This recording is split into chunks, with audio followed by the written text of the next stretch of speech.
Let's talk about you and me. Let's talk about CBD. What is hemp? Glad you asked. Derivation, is that a word?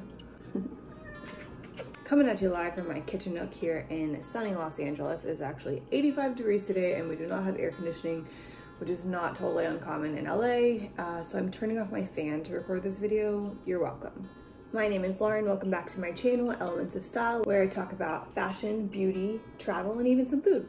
Today, I'm going to be talking about CBD. CBD has become very mainstream and popular, especially in the last several years. So I wanted to devote a whole YouTube video about it and kind of debunking it and talk about what you want to look for when you're buying CBD products. Personally, I started looking into CBD whenever I was in physical therapy. At the time, I was in Texas and didn't really have a lot of access to it. Now it's federally legal and you can find it pretty much everywhere, but not all CBD is created equal. I'm going to get into a lot of details, but if you take away one thing from this post, I would say it needs to be that you want CBD that has THC. You don't want the stuff that doesn't have it because it doesn't work as well. Unless of course your body just can't have THC. THC is not a bad guy, so let's dive into that and more. Just one quick thing before I get started. The industry is rapidly changing. So this video is as of Friday, April 24th. It takes content from my blog posted on April 20th. Yes, that was intentional. So things may have changed, do your research, but this is pretty much going to stand true regardless of regulatory changes. Also know that I'm mainly talking about hemp-derived CBD, not marijuana-derived CBD. So what does CBD stand for? It stands for cannabidiol. And I'm sorry if I mispronounced anything, but that's what it stands for. I'll spell it right here. What is CBD? It's a cannabinoid that is part of the cannabis sativa strain. You've probably heard of sativa strain in weed, and hemp is a part of that also. CBD can be derived from marijuana or the hemp plant.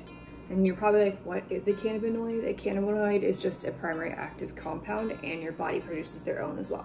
Basically just interact with their biological processes and neurotransmitters. So I want to note that CBD from hemp is considered CBD if the THC is below 0.3%, whereas CBD derived from marijuana is 0.3% and above. Additionally, the FDA has labeled CBD as a pharmaceutical drug, which has made CBD a little bit more difficult to sell, even though it's legal. So what is hemp? Hemp is a skinny green plant that is a part of the cannabis sativa strain. You may have heard of it because it was initially harvested for its fibers and seeds. You've probably seen hemp in fibers because like the rope with like your mom ties around shabby chic gifts, or the rope around the sole of your espadrilles, that's usually hemp. Only until recently has it really made its way mainstream as an oil with benefits, recently blown up in the skincare industry as well. Physically speaking, hemp is skinny and has scarcity of leaves, while marijuana is thick and lush with foliage. Also, marijuana is typically grown for its psychoactive properties, whereas hemp is mainly grown industrially for fibers and seeds. So how does CBD work? It's nerdy, so you kind of have to follow me. CBD interacts with your endocannabinoid system, called the ECS for short. THC binds to CB1 to interact with the brain and neurotransmitters. CBD does not interact well with CB1 at all, but it does interact well with CB2. It doesn't bind, but it interacts with it. It interacts with it to make more of your body's own endocannabinoids. Easier way to think about it is to think about yourself as a radio and CBD as having control of your volume. If, say, your stress level is high, CBD can come over and essentially turn down the stress levels and cause a state of homeostasis, which is basically keeping your body balanced and regulated, not that kind of regulated. The CB2 sector that CBD is interacting with not only talks to your brain and the neurotransmitters, but it also talks to a whole bunch of other body parts like the spleen, liver, colon, and more, which explains why CBD is able to help with so many ailments. Will CBD make you high? No. It will. To give you some perspective, CBD, like I said, is required to have 0.3% or less THC. And an example of a marijuana strain is Pineapple Express. Yes, like the movie, that's what it's named after.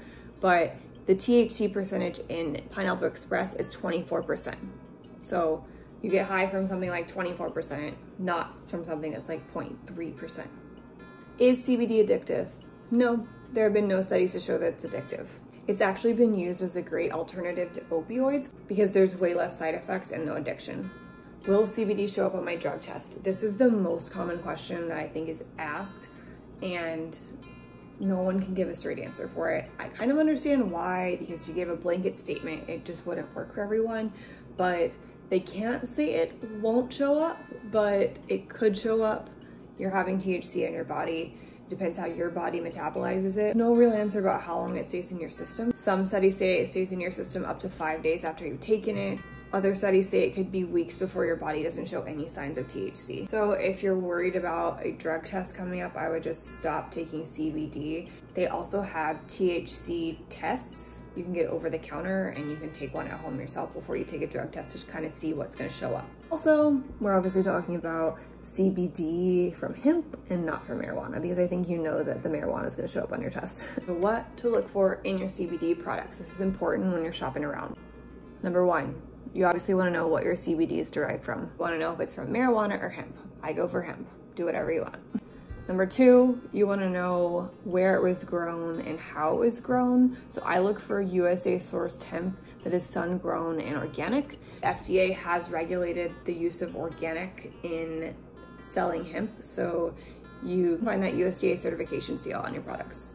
The products I specifically used are grown in Oregon and in Colorado. Number three, how was the CBD extracted and where was it extracted from? The way I like to explain the extraction process is, think about juicing. When you juice, you want to cold press the ingredients because this preserves the nutrients. Same goes for CBD. You want to use something with low heat like CO2 or vapor distilling because this allows the product to stay in its purest forms, which means you get the most benefit. You want to use CBD that is only from the best parts of the plant, which is the buds and like the top part. Think of it like wine. The cheaper you go with wine, usually it means that there's a bunch of bugs, seeds, and stems that go in along with the grapes. You want pure and quality ingredients, not the other stuff. Number four, this is probably the most important thing you want to look at. You want to know if it's CBD isolate, broad spectrum, or full spectrum. From the high level, the answer is you want the full spectrum. I'll tell you why in a second. CBD isolate means it only has CBD and nothing else. CBD broad spectrum means it has a bunch of other cannabinoids with it, but it doesn't have any THC. So this is really just made for people who can't have THC in their body. Full spectrum means it has everything plus THC. Don't strip anything away from the plant. Studies have shown that when you don't strip away anything from the plant, like, well, here's my cat. Studies have shown that when you don't strip anything away from the plant, everything works together, and it's called the entourage effect, which means you get the most benefits possible. Why you don't just want the isolate and why you don't really want the broad spectrum either. Think of it like you have sandwich bread, peanut butter, jelly, and a knife. They're all fine on their own, but when you put them together, they make something a lot better. Even though I'm weird and I don't actually like peanut butter and jelly sandwiches. I like peanut butter and jelly, just not together. Number five, you want to look at what are the other ingredients in the product besides the CBD oil. If it's a tincture that you're taking, it's usually just CBD and maybe MCT oil, which is coconut oil. Skincare, you also want to pay attention because they could put some great CBD in there but still have nasty chemicals, and you don't want that either. Make sure you're aware of the brand you're purchasing from and where they stand on ingredients like that. Last but not least, number six, you want to see if their product has been tested by a third-party company. This is a really important area too because it ensures purity and potency of the product, which is what you're paying for. Products aren't cheap, so you really want to make sure you're getting the bang for your buck. Regulations and rules continue to change around CBD. What doesn't change is that you want to see a certificate of analysis. Most of the companies will post these on their website so you can actually download per product. Next section, what are the benefits of CBD?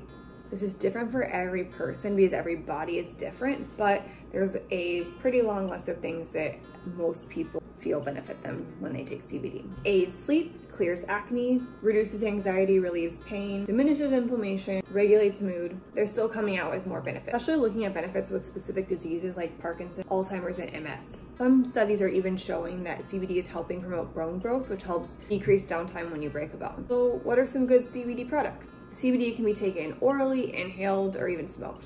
Or you're putting it in a smoothie, rubbing it on your face, or smoking a pen. There's pretty much something for everyone. Just make sure the company and product are reputable. Now I'm going to show you a couple brands that I like. First up, I'm going to show you this tincture from Wild Plant Wellness. The product is organically grown in Oregon, in the Willamette Valley, which is also good for Pinot Noir grapes. It is full spectrum and mixed with MCT oil. They use CO2 supercritical extraction methods, so you know that's good as well. Their farm is certified organic and they practice sustainable farming. This is what it looks like. It does have a scent that you probably associate with marijuana, but it's not overpowering. It doesn't really taste like anything. Try this for yourself with code ELMELINUS and get 33% off. Next up is my Primally Pure Soothing Serum with CBD. This has been a game changer for my skin. I have a whole review of it on my blog, which I'll share the link in the description, but CBD has been a game changer for skincare as it has become kind of a natural remedy for acne. It can help your acne heal and actually prevent it from coming back. Personally, I've seen my blemishes heal faster, and I have really pale skin, if you couldn't tell, and so when I get blemishes, the redness really protrudes from my face, and this decreases the downtime of that. This is what it looks like.